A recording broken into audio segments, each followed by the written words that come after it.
Hello বন্ধুরা, technical PV সরকার চ্যানেলে আপনাদের সকলকে স্বাগত জানাই। আমি প্রতিনিয়ত আমার চ্যানেলে রেশনের নতুন আপডেটগুলো নিয়ে আসি। তেমনি আজ আমি আপনার জন্য এক বিরাট নতুন আপডেট নিয়ে এসেছি। বছরের শুরুতেই 1.34 লক্ষ রেশন কার্ড বাতিল। রেশন কার্ড নিয়ে রাজ্য সরকারের বড় পদক্ষেপ।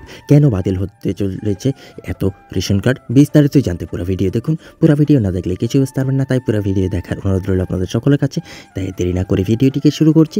ভিডিওটি ভালো লাগলে লাইক করবেন, কমেন্ট করবেন, বন্ধুদের সঙ্গে শেয়ার করবেন এবং আমার চ্যানেলে নতুন হয়ে থাকলে চ্যানেলটিকে সাবস্ক্রাইব করবেন। ধন্যবাদ, পাশে থাকবেন। নতুন বছরের শুরুতেই রেশন কার্ড সংক্রান্ত বড় সিদ্ধান্ত নিয়ে রাজ্য সরকার নাগরিকদের খাদ্য সরবরাহ ও গ্রাহক সুরক্ষা বিভাগের অধীনে প্রায় 1.36 লক্ষ নতুন রেশন কার্ড আবেদন খারিজ করে দেওয়া হয়েছে।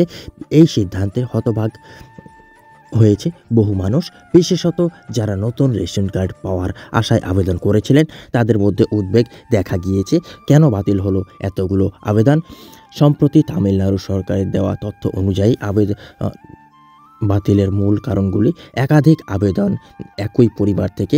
অনেক ক্ষেত্রে একই পরিবারের সদস্যরা পৃথকভাবে একাধিক আবেদন করেছেন, তাই এটি একটি আবেদন বাতিলের কারণ হতে পারে।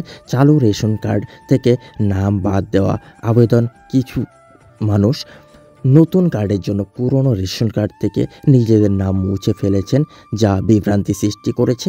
সঠিক যোগ্যতার অভাব: ভিন্ন ভিন্ন এলপিজি সংযোগ বা অন্যান্য প্রয়োজনীয় ডকুমেন্ট ছাড়া আবেদন করা হয়েছে, যার ফলে তালিকা থেকে নাম বাদ দেওয়া হয়েছে।